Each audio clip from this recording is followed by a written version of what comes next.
Nous sommes maintenant à l'étape 8A, c'est-à-dire l'introduction de la charge. C'est une étape qui est très lourde. Je vais donc tenter d'être le plus succinct possible. Et je vous conseille évidemment de la faire en x1 vu le nombre d'éléments à faire. Je vous la résume simplement. Évidemment, une des choses qu'on va faire, ça va être de commencer à introduire la charge dans les fours et les réacteurs, ce qui va évidemment modifier beaucoup les paramètres. Par la suite, quand on a introduit la charge au four réacteur et que le D301 se remplit, vous allez injecter du chlore juste ici, commencer l'injection de chlore, et par la suite, évidemment, vous allez remplir adéquatement le D301 et alimenter le débutaniseur. Le débutaniseur va être alimenté par la petite vanne que l'on voit ici, et ça va nous permettre, si on suit la ligne, d'alimenter à partir de là le débutaniseur. Par la suite, qu'est-ce que vous allez faire? Bien, vous allez vous assurer de remplir le traiteur de chlore gazeux.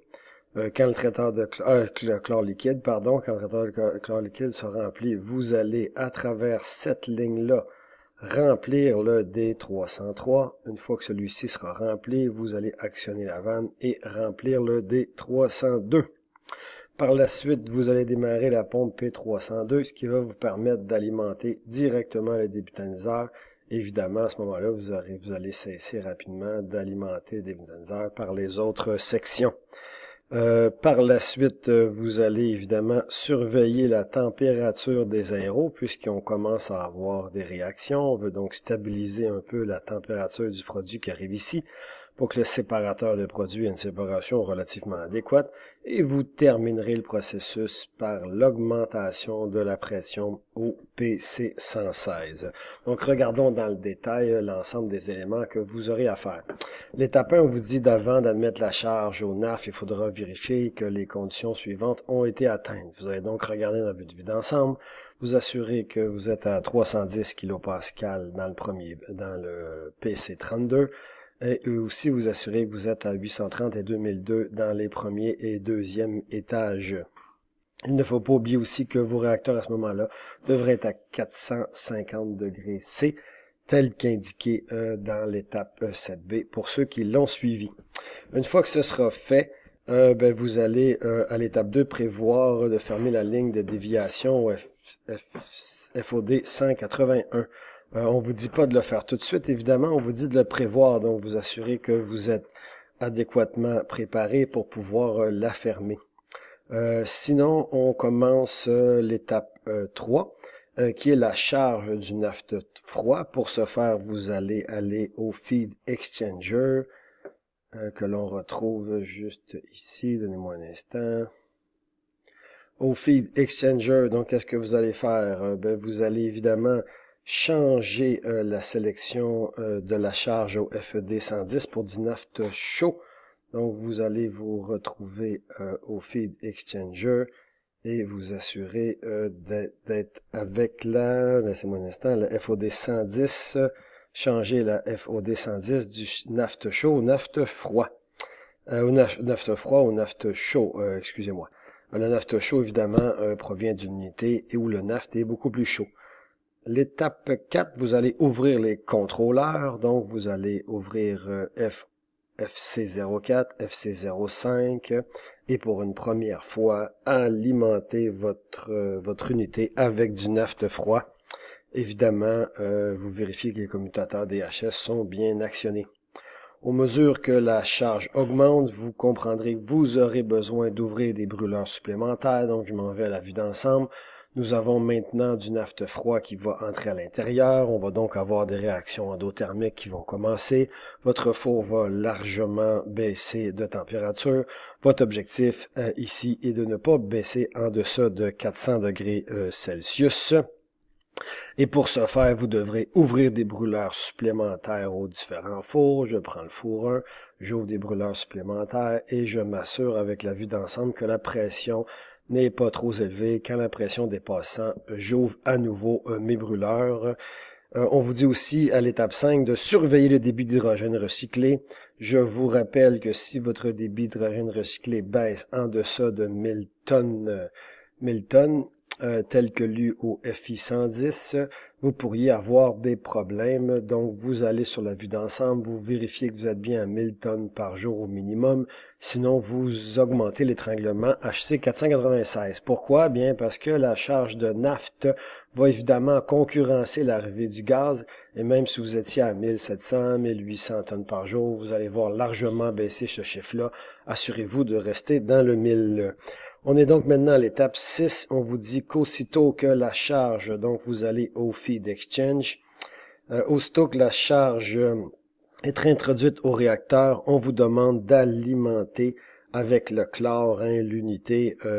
Alors vous n'avez qu'à faire ça et surveiller l'analyseur d'humidité que vous pouvez d'ailleurs voir dans la vue d'ensemble et vous assurer que l'humidité est bien en deçà de ce qui est montré, c'est-à-dire 50 ppm. On ne veut pas 50 ppm, on veut être en deçà de 50 ppm. Si vous voulez le regarder sur la vue d'ensemble, on le voit juste ici. On ne veut pas atteindre 50, mais on veut bien être en dessous. Vous savez que les compresseurs n'apprécient pas l'humidité. L'étape 7 maintenant. On arrive ici vous allez aller au Product Separation Chloride Treatment. Donc, j'y vais à l'instant, et c'est là que ça va se passer, l'étape 7. Vous allez évidemment remplir le ballon, puisqu'on est en train de charger les fours et réacteurs, et que la sortie de ces fours et de ces réacteurs-là, vous le voyez dans les aéros, mais par la suite, au ballon que l'on voit ici.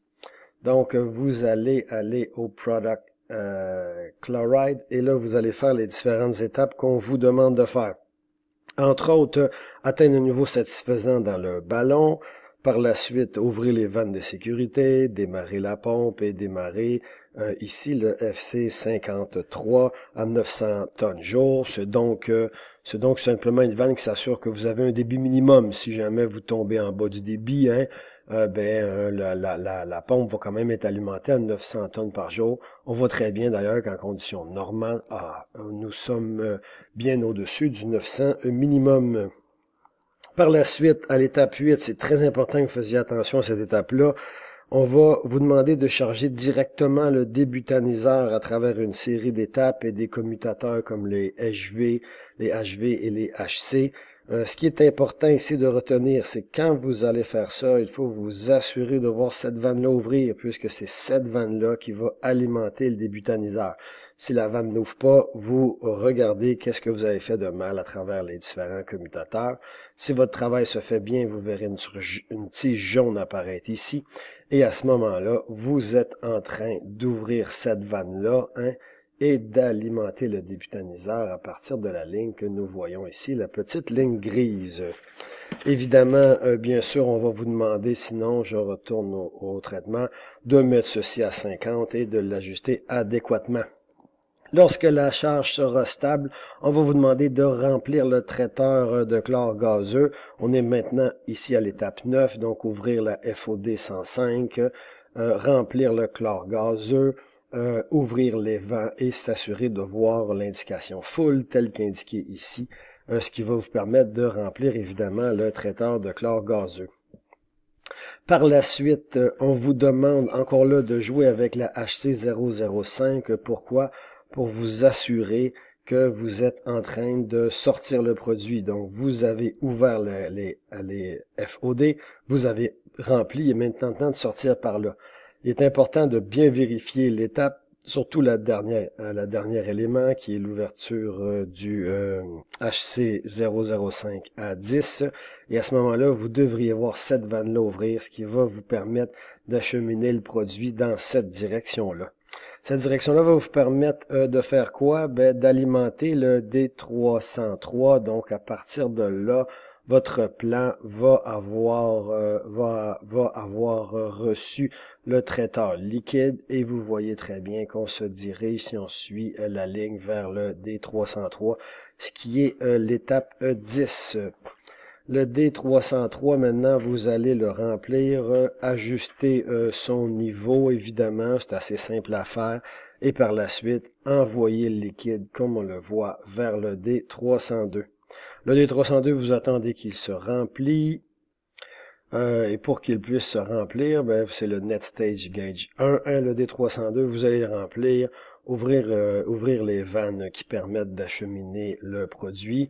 Et une fois que vous aurez fait ça, tel qu'indiqué à l'étape 10, vous allez être en mesure de remplir le ballon.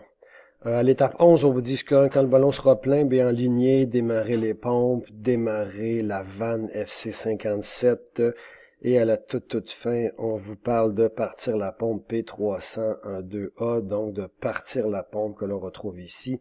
Si on la regarde sur le schéma, ça sous-entend de démarrer cette pompe-là. À partir de ce moment-là, vous comprendrez que votre charge de naphte va rentrer directement au débutaniseur par la ligne en rouge. Et à ce moment-là, vous n'avez plus besoin de l'apport de naphte tel qu'amené au FOD 181.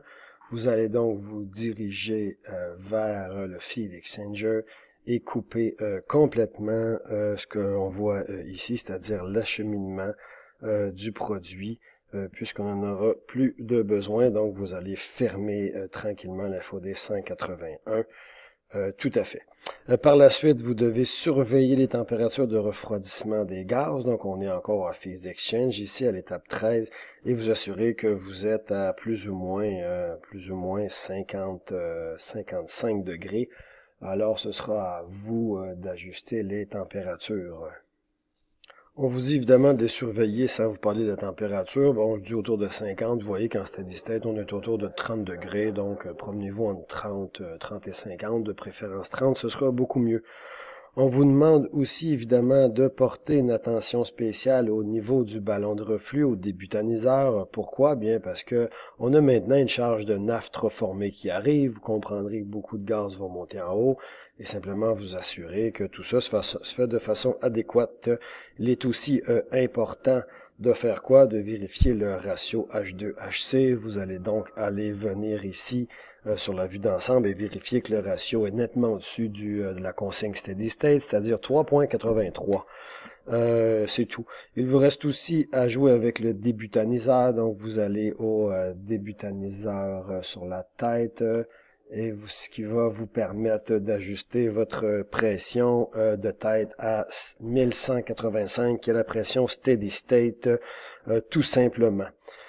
Il ne vous reste qu'à la fin à faire quoi? À mettre en service le traiteur de chlore gazeux. Donc vous allez venir ici et bien sûr ouvrir les vannes du traiteur de chlore gazeux pour vous permettre de passer adéquatement. C'est ce qui va permettre de terminer l'étape. Le plus difficile, c'est peut-être le niveau qu'il y a ici, donc ce sera à vous de le vérifier adéquatement, puisque si vous ne le vérifiez pas lors de vos différents enlignements dans le fond du traiteur, que ce soit passé là, passé ici ou passé dans le traiteur gazeux, votre niveau de ballon va monter et s'il monte trop, votre compresseur va arrêter pour le protéger. S'il arrête, vous n'avez plus de débit d'hydrogène et si vous n'avez plus de débit d'hydrogène, vos fours vont couper pour sécuriser les étapes. Alors, très important quand vous manipulez autour d'ici de bien vérifier de façon constante les différents éléments. À la fin de l'étape 8B, comment va-t-on être, excusez-moi, à la fin de l'étape 8A, à quoi va-t-on ressembler? Bien, vous aurez une charge de 3600, vous allez avoir un ballon bien plein à 50 de niveau, un ratio au-dessus de 3,83, un PC qui a sa valeur steady state 310, de l'eau qui est à moins de 50 ppm, vous n'allez plus à la torche évidemment, vous êtes au-dessus de 1000 tonnes par jour, qui est le minimum au recyclage. Sinon, qu'est-ce qu'on va retrouver? Bon, mon oxygène et mon tirage sont toujours en excès, c'est tout à fait adéquat. Mes températures sont à 450 Fahrenheit et mes pressions de ballon sont à moins de 100, ce qui en l'occurrence est le cas. Vos deux ballons sont toujours à 830 2002, bien sûr. Vous avez sûrement augmenté les loads parce que vous savez très bien que du gaz arrive. Alors, vous vérifiez que les pressions ne montent pas trop.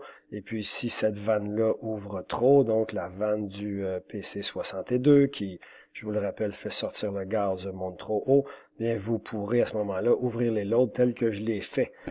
Sinon, bien, votre niveau est resté stable et vous avez vérifié que vous êtes à 1185, que votre débutaniseur est bien en fonction, hein, donc parce qu'il va avoir besoin évidemment d'un peu plus de chaleur au débutaniseur maintenant que la charge froide arrive. Et je vous le rappelle, vous avez vérifié que votre niveau de ballon est pas trop haut, ce qui en l'occurrence n'est pas le cas pour moi. Alors voici la fin de l'étape 8A.